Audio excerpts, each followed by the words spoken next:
야고보서 4장 11절 12절 두 절만 하겠습니다.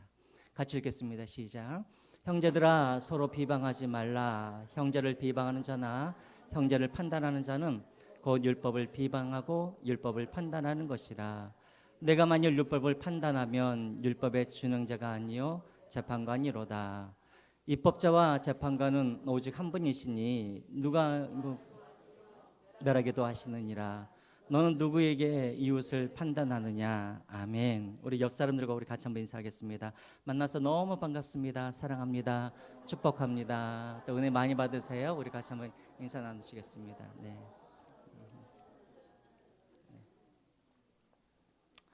우리가 계속해서 야고보서를 우리가 보고 있습니다. 야고보의 핵심이 뭐라 그랬어요? 믿음은 반드시 무엇으로 드러나야 된다? 행위로, 열매로 믿음이 드러나야 된다. 그러니까 내가 나는 그냥 천국 가 이런다고 해서 천국 가는 것이 아니라 정말 내가 가지고 있는 이 믿음이 구원받을 만한 그런 믿음인지 살아있는 믿음인지 그것을 열매를 통하여서 계속해서 확인해 보라는 것입니다. 그래서 2주 전부터 무엇에 대한 이야기가 나오냐면 2주 전에는 지혜에 대한 이야기가 나옵니다. 그러니까 우리가 어떤 일을 할 때 번뜩 지혜가 떠올랐다 그래서 그것이 다 하나님께서 주신 지혜인가? 그렇지 않다라는 거예요. 어떤 지혜는 위에서 주는 지혜가 있는가 하면 어떤 지혜는 사탄이 마귀가 주는 땅에서 주는 그런 지혜가 있다라는 것입니다. 그 차이가 어디에 있는가? 바로 열매를 보라는 거예요. 어떤 열매? 화평, 다툼과 싸움. 그러니까 위에서 오는 그런 지혜는 그 지혜를 발휘할 때마다 거기에는 뭐가 있냐면 화평이 있는 거예요. 평화가 있는 거예요. 그러나 땅에서 오는 그런 지혜 그리고 마귀가 주는 그런 지혜는 그 지혜를 발휘하는 곳에 무엇이 있냐면 거기에는 다툼과 싸움이 있다는 것입니다. 이런 차이가 있고요. 우리가 지난주에는 우리가 또 어떤 이야기를 했습니까? 야고보가 이야기를 하죠. 4장 1절에 너희들의 그런 다툼과 싸움이 어디에서 오느냐라고 하면서 야고보가 말을 하죠. 정욕으로부터 그것이 시작된다라는 것입니다.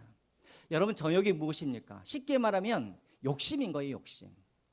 그러니까 우리가 보기에는 겉으로 보기에는 우리가 무슨 거룩한 싸움을 한 것 같지만 그러나 그 안을 우리가 들여다보면 결국은 다 무엇 때문에 그러냐면 내 욕심 때문에 그런다라는 거예요. 여러분 교회 안에도 마찬가지 아닙니까?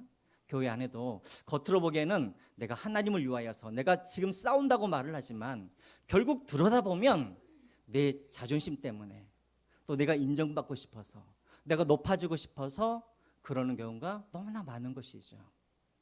여러분 우리나라에 기독교에 개신교에 교단이 몇 개일 것 같아요? 교단이 100개? 200개? 올려주세요. 모르셨어요? 300개? 높여주세요. 374개 개신교에만 천주교 빼고 여기 빼고 개신교만 그렇단 말이에요. 침례교, 장로교, 재건, 보수 재건 하면서 다 별게 다 있어요. 근데 여러분 그 교단 중에 대한예수교 장로회라는 이름으로 있는 교단이 또 몇 개일까요? 374개 중에 286개예요. 그러니까 여러분들이 밖에 나가가지고 대한예수교 장로회가 그러면 이게 다 우리 같은 편인가 보다. 아니에요. 286개가 다 다른 교단인 거예요. 다른 교단. 그러니까 여러분 한번 생각을 해보세요. 그러면 왜 이렇게 많은 교단이 무슨 천주교도 아니고 같은 이 개신교에 왜 이런 교단들이 이렇게 많이 나눠지겠습니까? 나눌 때마다 표방하는 것은 다 똑같아요. 성경을 지키고 해서 주님의 영광을 위해서 그렇게 한다고 싸우고 나가긴 하지만 결국은 뭐 때문에 그러냐면 뭐 때문에 그래요? 욕심 때문에 그래요. 자리 다툼 때문에 그런 것이죠. 생각해 보세요. 목사님이 만 명이 있는 그런 교단에서 회장을 하려고 그러면 회장 될 수 있겠어요? 못 되겠어요? 어렵겠죠. 그럼 쪼개야죠. 몇 개로? 100개로 쪼개면 그 100명 중에는 그래도 내가 죽기 전에는 회장 한번 할 수 있잖아요. 그냥 다 그런 거예요. 그래서 이런 정욕이에요. 그러니까 여러분 세상 사람들이 말하는 게 아니에요. 교회 안에서도 그렇단 말이에요. 지금 야고보가 누구에게 말을 하고 있냐면 안 믿는 사람들에게 지금 말하고 있는 것이 아니라 믿는 성도들에게 지금 이야기를 하고 있는 거예요. 자, 그럼 오늘도 지난주에 이어서 다툼과 싸움에 대해서 이야기를 하는데 왜 교회 안에서 그런 다툼과 싸움이 일어나게 되어지는가? 결론적으로 말을 하자면 우리가 자꾸만 우리가 뭐가 되려고 하냐면 하나님이 되려고 하니까 그러는 거예요. 하나님이 되려고 하니까. 여러분 금방 무슨 말을 제가 하려고 하는지 아시겠죠? 여러분 교회 안에서 자꾸만 성도들 간에 갈등이 일어나고 싸움이 일어나고 그런 이유가 무엇이냐면 내가 하나님이 되려고 하니까 자꾸만 교회 안에서 다툼과 싸움이 일어난다라는 거예요. 자, 우리 11절을 한번 읽어보겠습니다. 11절 우리 같이 한번 읽을까요? 시작. 형제들아 서로 비방하지 말라. 형제를 비방하는 자나 형제를 판단하는 자는 곧 율법을 비방하고 율법을 판단하는 것이라. 내가 만일 율법을 판단하면 율법의 준행자가 아니요 재판관이로다. 지금 야고보가 일부러 지금 뭐라고 말을 하냐면 형제들아 라고 말해요. 형제들아. 그러면서 뭐라고 하냐면 비방하지 말아라, 판단하지 말아라. 누구를 보세요. 누구를 판단하지 말라고 되어 있어요. 형제를 해요. 그러니까 형제들아, 너희들이 다른 형제들을 비방하거나 판단하지 말라라는 거예요. 왜 야고보가 갑자기 형제들이라는 이 단어를 왜 야고보가 강조를 하고 있을까요? 여러분 이 형제들은 어떤 사람들이에요? 과거에는 죄인이었지만 그러나 하나님이신 예수님께서 이 땅에 내려오셔서 우리를 위하여서 십자가에서 피를 흘려주심으로 말미암아 그 사람을 위하여서 죄값을 대신 치러주셨죠. 그래서 과거에는 그 형제가 죄인이었지만 이제는 그가 예수님의 피로 깨끗하게 되어서 이미 죄값을 예수님이 치러주셔서 그 사람은 하나님 앞에서 뭐가 되었냐면 이제는 의인이 된 거예요. 그래서 형제가 된 거예요. 형제가. 이미 하나님의 판단은 끝났어요. 과거에는 죄인이었지만 지금은 예수 그리스도의 피로 말미암아 깨끗이 씻음을 받아서 하나님은 그 형제를 뭐라고 판단을 하셨냐면 너는 의인이다라고 하나님께서 판단하셨단 말이에요. 그런데 하나님의 판단은 이미 의인이라고 판단을 하셨는데 네가 누구이기에 그 형제를 정죄하고 그 형제를 비방하고 그 형제를 판단하느냐라고 지금 말씀하고 계시는 거예요. 여기서 비방하다라는 이 말은 무슨 말이냐면 헐뜯다, 욕하다 이런 뜻입니다. 그러니까 건전한 그런 어떤 비판이 아니라 그 사람을 끌어내리기 위하여서 일부러 험담하는 것을 말하는 거예요. 판단하다, 이 판단은 어떤 판단이냐면 이것은 재판관이 재판장에서 최종적으로 판단하는 그 판단을 말하는 거예요. 이미 하나님은 그 형제를 죄인이 아니라 의인으로 그렇게 하나님께서 판단하셨는데 네가 누구이기에 너가 그 사람을 판단하냐는 거예요. 좋은 사람이니 악한 사람이니 저 사람은 지옥 갈 사람이니 그렇게 해서는 안 된다는 거예요. 이 말은 무슨 말입니까? 너는 하나님이 아니다란 말이에요. 하나님이 아니다. 그러면서 또 11절에 또 말을 하고 있죠. 율법에 대해서 지금 말을 하고 있는 거예요. 여러분 여기에서 율법은 구약의 율법일 수도 있고 사실은 야고보는 율법이라는 단어를 무슨 의미로 사용하고 있냐면 예수님의 가르침을 율법이라고 말을 하고 있어요. 복음을. 근데 여러분 상관이 없어요. 여러분께 질문을 할게요. 여러분 구약의 율법이나 예수님의 가르침이나 이 핵심이 뭡니까? 핵심. 딱 한 단어로 율법의 핵심, 예수님의 가르침의 핵심은 뭐예요? 사랑이죠. 사랑. 그렇죠. 하나님을 사랑하고 이웃을 사랑하라. 이것은 구약의 율법도 마찬가지고 예수님의 가르침도 마찬가지인 거예요. 그러면 우리는 무엇을 해야 됩니까? 하나님께서 하나님을 사랑하고 이웃을 사랑하라 라고 말씀하셨을 때 우리는 하나님이 아니기 때문에 우리는 무엇을 해야 되냐면 그 말씀에 그 율법에 우리는 순종하여서 행하는 사람이지. 아니 하나님 그거 다시 한번 좀 생각을 해볼게요. 이렇게 할 수 있어요? 못해요? 못한다라는 거예요. 우리가 할 일은 다른 사람들을 비판하고 다른 사람들을 정죄하고 이것이 우리가 할 일이 아니라 이미 하나님께서 율법에 말씀하셨잖아요. 이웃을 사랑하고 하나님을 사랑해라. 이것을 행하는 것이 우리의 의무이지. 우리는 하나님이기 때문에 죄송합니다. 주무실 줄 알고 제가 그런 거예요. 하나님이 아니기 때문에 우리는 그냥 사랑을 행할 뿐이지 내가 그것을 해야 할까 말아야 될까? 그렇게 해서는 안 된다는 거예요. 그래서 여러분 12절 말씀이 바로 그 말씀입니다. 12절 말씀 우리 같이 한번 읽어볼까요? 12절 시작. 입법자와 재판관은 오직 한 분이시니 누가 구원하기로 하시며 멸하기로 하시느냐? 너는 누구에게 이웃을 판단하느냐? 여러분 율법을 만드신 분도 하나님이시고, 그리고 그 율법을 기준으로 하여서 사람을 죽이기도 하시고 사람을 살리기도 하시는 분은 오직 하나님의 영역인 거예요. 근데 우리는 하나님이 아님에도 불구하고 왜 우리가 자꾸만 그 율법을 가지고 사람들을 판단하고, 또 율법을 가지고 판단하면 괜찮아요. 근데 율법도 아닌 자기 기준을 가지고 사람들을 판단하고 정죄하고 비방하고 왜 그러냐는 거예요. 그래서 12절에 저기 뒤에 제일 뒤에 보십시오. 너는 누구이기에 이웃을 판단하느냐? 너는 누구이기에 이웃을 판단하느냐? 이 말이 무슨 말이에요? 너는 하나님이다 아니다. 하나님이 아니다라는 거예요. 여러분 우리 옆 사람들과 우리 같이 한번 인사하겠습니다. 당신은 누구이십니까? 한번 물어볼까요? 자, 당신은 누구이십니까? 자, 그리고 여러분들 대답 한번 해보세요. 나는 하나님입니다. 그렇게 대답해요. 나는 하나님이 아닙니다. 대답해보세요. 시작. 나는 하나님이 아닙니다. 오늘 설교 제목이 그거예요.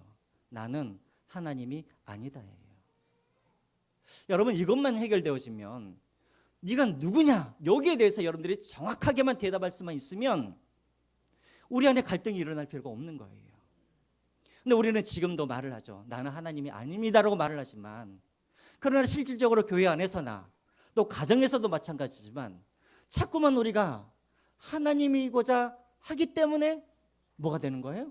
싸움이 일어나고 다툼이 일어나고 그런단 말인 거예요. 다시 한번 저를 따라해 보세요. 나는 하나님이 아니다. 여러분 이 고백을 꼭 여러분들이 기억하시고, 어떤 일이 일어날 때마다 또 어떤 갈등이 생길 때마다 이것을 생각하세요. 너는 누구이기에, 너는 누구이기에, 여기에 대해서 여러분들이 정확하게 대답하실 줄 알아야 돼요. 나는 하나님이 기단이다 아니다. 여러분 이거 보시면 오늘 설교 끝이에요. 그래서 제가 이제 13절로 넘어가려고 하다가 그래서 이제 그래도 조금 더 해야겠다 싶어서. 그래서 여러분 11절과 12절은 주제는 똑같아요. 17절까지. 17절까지 주제는 뭐냐면 나는 하나님이 아니다예요. 근데 11절과 12절은 누구에 대해서 하나님이 되지 말라고 하냐면 타인에 대해서 하나님이 되지 말라는 이야기고, 13절부터 우리가 다음 주 할 건데 13절부터 17절까지는 네 자신에게 네가 하나님이 되지 말라라는 그런 의미예요. 그래서 오늘은 그냥 앞부분에 타인에 대해서 하나님이 되지 말아라, 이 부분을 가지고 우리가 말씀을 나눌게요. 여러분 선과 악은 누구만 판단할 수 있어요? 선과 악은 누구만 판단할 수 있어요? 하나님만 판단할 수 있는 거예요. 그래서 여러분 이 선과 악을 판단하는 것은 하나님의 영역인 거예요. 그런데 이 선과 악을 내가 판단하고 싶다라고 해서 죄를 지은 사람이 있었어요. 그가 누구였을까요? 누구였을까요? 아담과 하와죠. 그렇죠. 하나님이 에덴 동산 중앙에 뭘 이렇게 심어 놓으셨어요? 선악과를 심어 놓으셨죠. 그래서 이것을 먹지 말아라. 그랬더니 갑자기 뱀이 아담과 하와를 찾아와서 뱀이 뭐라고 그러냐면 창세기 3장 5절 말씀을 우리 한번 보겠습니다. 너희가 그것을 먹는 날에는 너희 눈이 어떻게 되어져서 밝아져서 하나님이 될 텐데, 하나님이 되면 어떤 능력을 갖게 되시냐면 뒤를 보세요. 선악을 어떻게 된다고요? 알게 된단 말이에요. 선악을 알게 된다. 그러니까 왜 아담과 하와가 왜 선악과를 먹고 싶어 했냐면, 내가 이것을 먹으면 내 눈이 밝아져서 선악을 알게 되어지고 판단할 줄 알게 되고 내가 하나님이 될 줄 알았던 거예요. 자, 그래서 아담과 하와가 선악과를 먹었어요, 먹었어요? 이쪽은 모르세요? 선악과를 먹었어요, 먹었어요? 먹었어요. 그래서 눈이 밝아졌어요, 안 밝아졌어요? 눈이 밝아졌어요. 그럼 이제 아담과 하와가 하나님이 되었어요, 안 됐어요? 이상하잖아요. 눈이 밝아졌어요. 그리고 선악과를 먹었어요. 그러면 선악을 판단할 줄 알고 하나님이 되어야 되는데 왜 하나님이 되지 못했어요? 선악과를 먹는다 그래서 선악을 판단할 수 있는 게 아닌 거예요. 왜냐하면 그 전에 선악을 판단하기 위하여서는 반드시 있어야 할 것이 있는 거예요. 하나님과 우리의 차이가 바로 여기에 있는 거예요. 그게 뭐냐면 전지전능이에요. 하나님은 전지전능하신 분이에요. 그래서 하나님은 모르시는 것이 없고, 하나님은 아니 계신 것이 없고, 하나님은 심지어는 사람들의 중심에 마음의 중심까지도 하나님은 보시는 분이세요.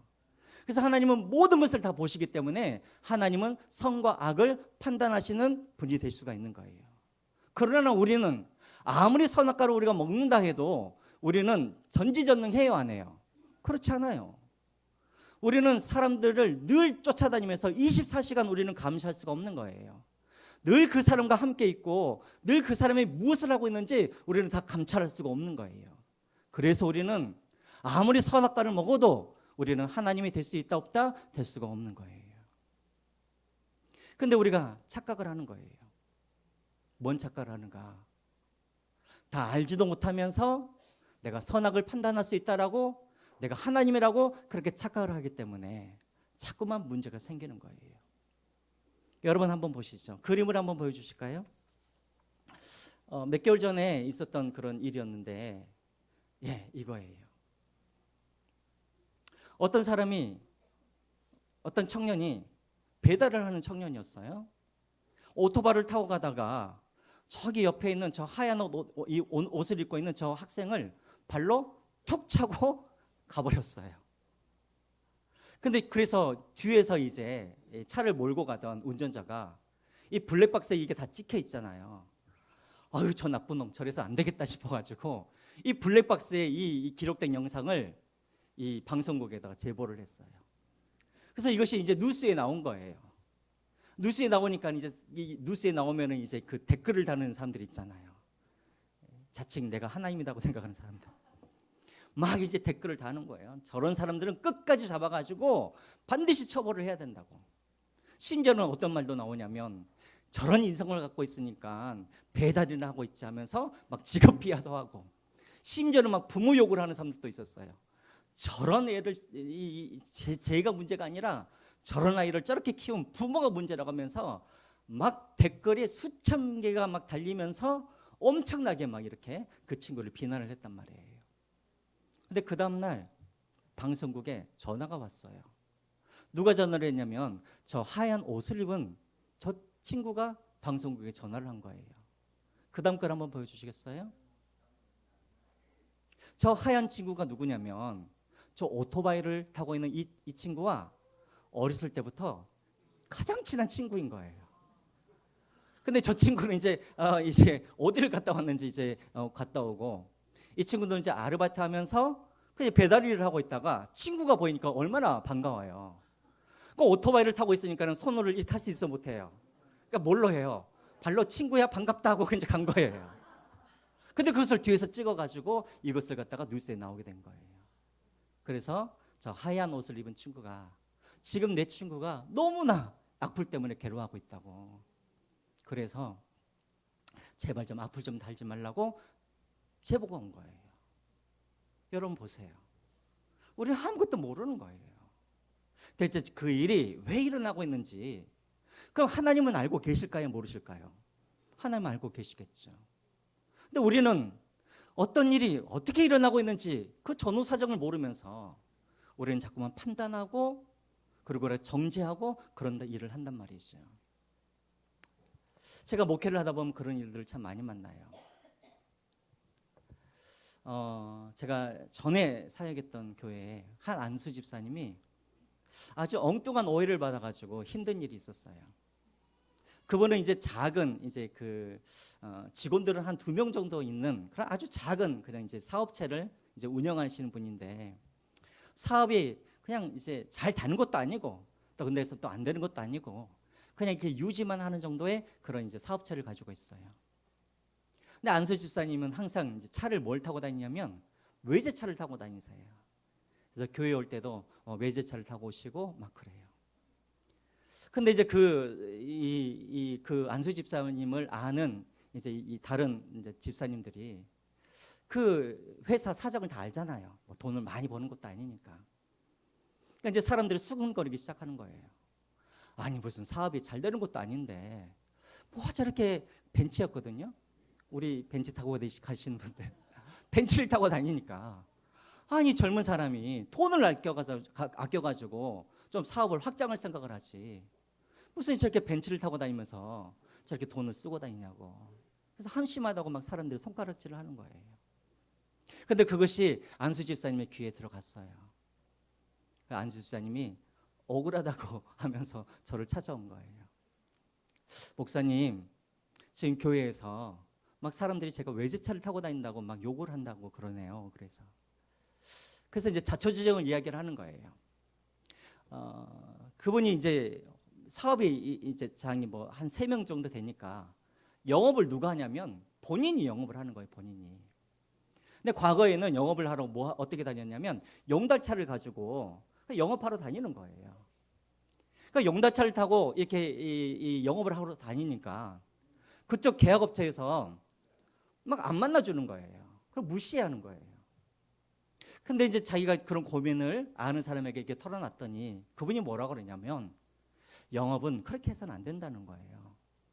좀 옷도 깔끔하게 좀 입고 그다음에 이제 좀 차도 용달 차지 말고 저렇게 좀 이렇게 뭐 좀 주영차 이상급으로 좀 타고 다니면서 우리 회사가 허술한 곳이 아니라 좀 이렇게 좀 든든한 회사라는 것을 좀 그것을 통해서 좀 이렇게 알려줄 필요가 있다라는 거예요. 그래서 이제 그 집사님이 돈도 없는데 중고차 시장에 가가지고 벤츠 중고를 겉으로 보기에는 아주 새 것처럼 보이는 걸 사신 거예요.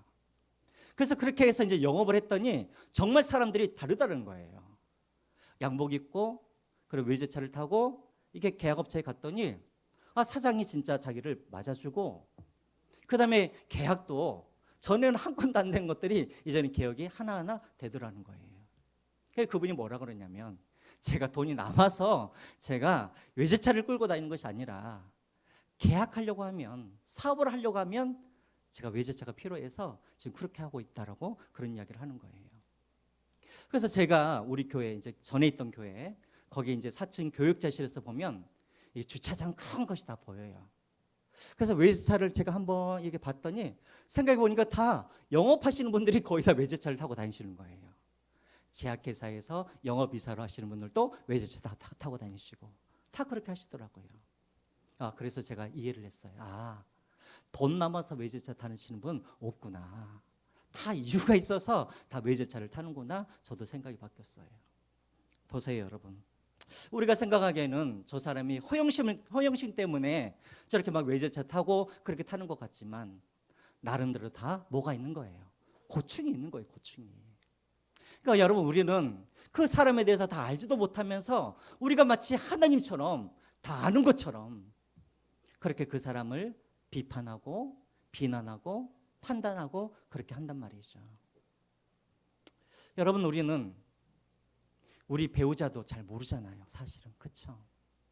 저도 지금 우리 집사람과 제가 지금 20년 넘게 살았지만 아직도 제 아내의 속을 모르겠어요. 그러니까 지금도 싸워요. 모르니까. 우리 장로님 오 그러시는데 장로님 다 아시나 봐요? 나만 그런가? 그러는 거예요. 내 배우자 속도 모르는데 내가 어찌 다른 사람들 속을 안다고 내가 그 사람들을 정죄하고 판단하고 그냥 말이에요. 교회 안에서도 마찬가지예요. 모든 갈등들은 이야기 들어보면 이해가 돼요, 안 돼요? 다 이해가 돼요. 근데 이야기를 들어보지 않고 내가 그냥 하나님이 되어가지고 보이는 모습만 가지고 판단하려고 그러니까 교회 안에서 이런 문제들이 생긴단 말이죠. 예수님도 말씀하시죠. 우리 마태복음 7장 1절부터 3절까지 말씀 보겠습니다. 같이 한번 읽어볼까요? 시작. 비판을 받지 아니하려거든 너희가 비판하는 그 비판으로 너희가 비판을 받을 것이요 너희가 헤아리는 그 헤아림으로 너희가 헤아림을 받을 것이니라. 3절입니다. 어찌하여 형제의 눈 속에 있는 티는 보고 내 눈 속에 있는 들보는 깨달지 못하느냐. 여러분 여기서 들보가 뭐라고 했어요? 들보. 대들보죠, 대들보. 여러분 한옥에 가면은 이 천장에 보면은 큰 대들보가 있잖아요. 그 대들보가 지금 누구의 눈에 있다고요? 내 눈에 그 대들보가 있단 말이에요. 여러분 내 눈에 대들보가 있으면 앞이 보이겠어요? 안 보이겠어요? 안 보여요. 우리는 그런 대들보가 우리 눈에 있으면서 자꾸만 우리는 뭘 하려고 그러냐면 다른 사람 눈에 있는 뭘 자꾸만 보려고 그래요. 티를 봐서 그 티를 꺼내려고 해요. 그 여러분 내 눈이 대들보가 있어가지고 아무것도 안 보이는데 다른 사람들의 눈에 있는 그 보이지도 않는 그 티를 자꾸만 꺼내려고 그러면 어떤 일이 벌어지겠습니까? 그 사람을 상처 입게 만드는 것이죠. 그러니까 예수님의 말씀이 그거예요. 비판하라는 말이 아니라 잘 알지도 못하면서 왜 다른 사람들의 눈에 있는 그 티를 빼려고 하느냐, 하지 말라라는 거예요. 그래서 여러분 우리는 요셉과 같은 그런 마음이 필요해요. 요셉과 같은. 여러분 요셉 보십시오. 그가 총리가 된 다음에 요셉이 자기 가족들을 다 애굽으로 초청을 하죠. 그래서 애굽에서 살게 합니다. 그런데 이제 창세기 50장에 보면은 갑자기 요셉의 아버지 야곱이 나이가 들어가지고 죽어요. 근데 나이가 들어서 죽었는데 어떤 일이 생기냐면 요셉의 형들이 갑자기 아버지가 죽으니까 어떤 마음이 생겼을까요? 두려운 마음이 생긴 것이죠. 자기들이 지금까지 요셉을 해코지를 했는데 죽이려고까지 했는데 그동안은 아버지를 봐서 요셉이 우리를 안 죽였는데 이제 아버지가 없으니까 반드시 저 요셉이 우리를 죽일 것이다 생각을 해서 아버지가 죽자마자 형들이 울면서 요셉 옆에 나와서 눈물을 흘리는 거예요. 우리를 살려달라고. 자, 그때 요셉이 뭐라고 말을 합니까? 창세기 50장 19절 말씀 보겠습니다. 같이 읽겠습니다. 시작. 요셉이 그들에게 이르되 두려워하지 마소서 내가 하나님을 대신하리이까. 히브리 원어로 보면은 이 말씀은 무슨 말이냐면 내가 하나님의 자리에 있는 사람입니까? 이 말이에요. 나는 하나님의 자리에 있는 사람이 아니라는 거예요. 이 말은 무슨 말이냐면 나는 하나님이 아니기 때문에 나는 당신들을 심판할 그런 권리가 없다란 말이에요. 여러분 이 요셉의 고백이 저와 여러분들의 고백이 되기를 주님의 이름으로 부탁드립니다. 나는 내가 하나님을 대신하리까? 그럴 수 없단 말이에요. 그러면 이제 마지막으로 우리에게 이런 질문이 남죠. 그럼 목사님, 교회 안에서 그래도 불법을 행하고 잘못한 사람이 있으면 그 우리는 입을 꼭 닫고 우리는 있어야 됩니까? 어떻게 해야 될까요? 그래서 예수님께서 마태복음 18장에 예수님께서 공동체 안에 그런 어떤 죄와 불법을 해결하는 방법을 예수님께서 말씀해 주셨죠. 우리 마태복음 18장 15절부터 18절까지 한번 보시기 바랍니다. 먼저 마태복음 18장 15절 말씀입니다. 내 형제가 죄를 범하거든 가서 보세요. 너와 그 사람과 만이에요. 만. 무슨 말인지 알겠죠? 첫 번째 누구의 어떤 죄가 보이면 막 그것을 가지고 아유 권사님 저 사람이 막 이랬답디다 하면서 또 막 집사님 저 사람이 저렇게 했습니다 이러지 말고 어떻게 하라는 거예요? 조용히 가서 그 사람과만 1대1로 만나서 뭐 하라는 거예요? 공고하라는 거예요. 당신이 지금 하고 있는 그 일이 말씀에 비춰보니까 그런 것이 아닌 것 같다라고. 그래서 그 사람이 그 말을 들으면 어떻게 된다고요? 내 형제를 뭐 하는 거예요? 얻은 것이요. 자, 그런데 그 형제가 만약에 그 죄를 인정하지 않아. 그럼 어떻게 해야 될까요? 16절을 보시기 바랍니다. 16절. 만일 듣지 아니하거든 한두 사람을 데리고 가서 두세 증인의 입으로 말마다 확증하게 하라. 무슨 말이에요? 너가 가되 또 한두 사람을 더 데리고 가라는 말이에요. 그러면 몇 사람이 되겠어요? 두 사람이나 세 사람이 되겠죠. 왜 한두 사람을 더 데리고 가요? 뭐 하라고? 증인이 되라고. 증인이 되라고. 그래서 세 사람이 함께 가가지고 그 사람에게 또 권면을 하는 거예요. 우리가 보니까 이것은 불법인 것 같다고. 그렇게 하지 말라고. 그래서 그 말을 들으면 그 형제를 얻는 것이고 그럼에도 불구하고 그 형제가 말을 들으지 않냐면 그 다음에 어떻게 해야 될까요? 이제 치리를 해야 될까요? 아니에요. 예수님께서 또 17절에 또 말씀하고 계세요. 17절입니다. 만일 그들의 말도 듣지 아니하거든 교회에 말하고 교회의 말도 듣지 아니하거든. 여기서 교회의 말도 듣지 아니하거든, 이 말은 무슨 말이에요? 세 번째로 교회도 그 사람을 찾아가서 뭐 했다라는 거예요? 권면을 했단 말이에요. 그러니까 목사님과 장로님들과 중직자들이 그 사람을 찾아가 가지고 그 불법을 행하지 말도록 하라고 권면을 하라는 거예요. 이 세 번째도 그 사람이 듣지 아니하면 이제는 어떻게 하라는 거예요? 이방인과 세례와 같이 여기라. 무슨 말입니까? 그 사람을 구원받지 못한 사람으로 인정하고 이제 치리를 하라는 것이죠. 자, 여러분, 기회가 몇 번이에요? 이 말은 무슨 말이냐면 교회가 3번 그 사람의 이야기를 들었단 말이에요. 그러니까 3번 정도 들었으면 이제 그것들을 말씀에 비추어서 판단할 수가 있는 것이죠. 그때 판단하라는 거예요. 그때. 그러니까 들어보지도 않고 그냥 그 사람을 비판하고 정죄하고 판단할 것이 아니라 적어도 3번 정도는 들어주란 말이에요. 이유는 뭐예요? 목적이 뭐예요? 15절을 다시 한번 보여주세요. 15절. 이유는 뭐냐면 제일 뒤에 나와 있죠. 뭘 얻기 위해서요? 형제를 얻기 위해서요. 형제를 얻기 위해서. 여러분, 교회가 왜 자꾸 사람들이 떠나고 사람들이 상처를 입고 그 영혼이 죽어갑니까? 들어보지도 않고 그 사람에게 말할 기회도 주지 않고 그냥 그것을 회개할 기회도 주지 않고 내가 하나님이 되어서 그것을 판단하고 지적하고 정죄하기 때문에 그 사람의 교회를 떠나버리는 것이죠. 마지막으로 고린도전서 4장 5절 말씀 보겠습니다. 우리 같이 한번 읽겠습니다. 고린도전서 4장 5절 말씀 시작. 그러므로 때가 이르기 전 곧 주께서 오시기까지 아무것도 판단하지 말라. 그가 어둠에 감추인 것들을 드러내고 마음의 뜻을 나타내시리니 그때 각 사람에게 하나님으로부터 칭찬이 있으리라. 최종적인 판단은 누가 하시겠다라는 거예요? 하나님께서 하시겠다라는 거예요. 하나님께서 그 사람을 죽일지 그 사람을 살릴지 마지막 판단은 하나님께서 하시겠다라는 거예요. 그런 너희들이 그 사람이 무슨 구원받을 만한 사람이다, 아니다, 저 사람이 선한 사람이다, 악한 사람이다, 그렇게 하지 말라라는 거예요. 모든 것을 아시는 하나님께서 이 땅에 다시 오셨을 때 하나님이 그 부분에 대해서 하나님이 판단하실 거라는 거예요. 여러분, 이제 말씀을 맺겠습니다.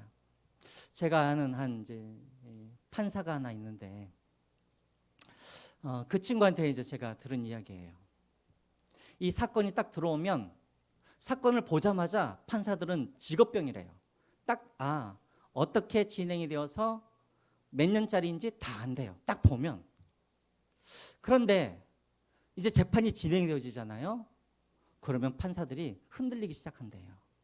이 사람의 말을 들어보면 맞는 것 같고 저 사람의 말을 들어보면 저 사람의 말도 맞는 것 같고 그래가지고 그 판사가 뭐라 그러냐면 자기도 사람이라 어쩔 때는 판결을 내렸는데 후회할 때가 있다는 거예요. 내가 조금만 더 내가 알아볼 걸.